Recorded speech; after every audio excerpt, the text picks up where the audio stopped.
reaction. Yeah, it was interesting to to see this to put the two schemes next to each other, where I have one and I have another one which I can apply. So I have one which is the one that comes natural to me, and then I have another one which is not so immediate, but I can use it as a tool, a filter, or whatever, to help me in this. So having these two schemes next to each other was interesting. Yeah. Hmm. Hmm. Yeah.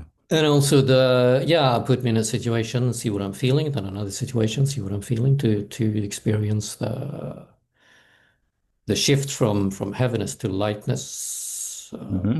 Yeah, yeah, I like that as well. Hmm. Hmm.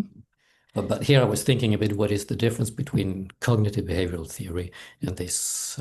I think I could see some similarities of giving homeworks and exercises and so on, but that came to my mind. Okay, this sounds a bit like CBT, and this sounds a bit like self-affirmation and things you've heard about and read about and so on.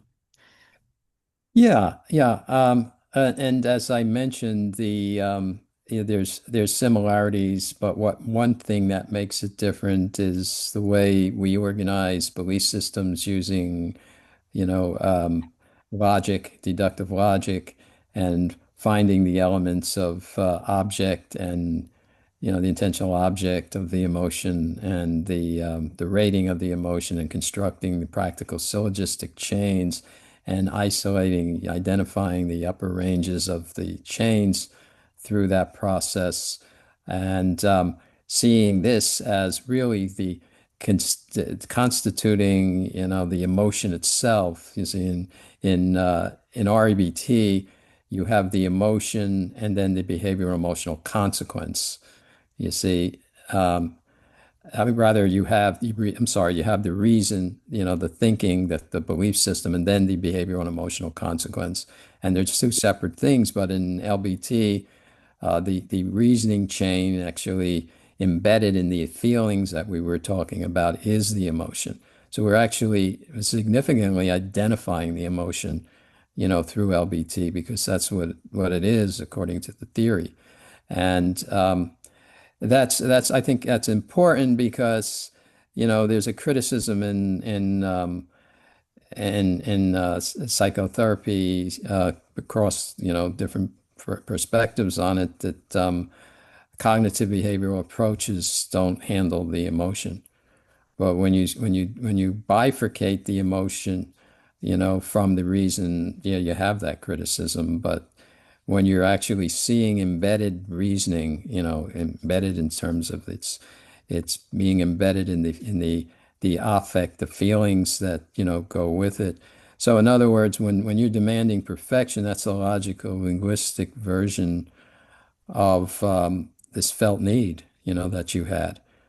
You see, it's not, they're two different things, but they're expressions, you know, that go together. You see, so you can look at emotions on a logical linguistic level, you can look at them at a phenomenological level, and also neurological level, you see, and they're all going on at the same time, and they're all, keyed into each other. So it's I think a major distinction conceptually, for logic-based therapy versus say REBT, which is essentially the parent of logic-based therapy. But another central part of it operationally is that logic-based therapy brings you to the virtues. In classical cognitive behavior approaches, you basically find, your irrational thinking. Some theories, the Beck line of CBT emphasizes empirical mistakes like overgeneralizing and so forth. REBT, to its credit, talks about evaluative mistakes, like demanding perfection and stuff like that. But LBT incorporates both. And furthermore, it also it has this level of guiding virtues, which transcends, just the finding your irrational thinking.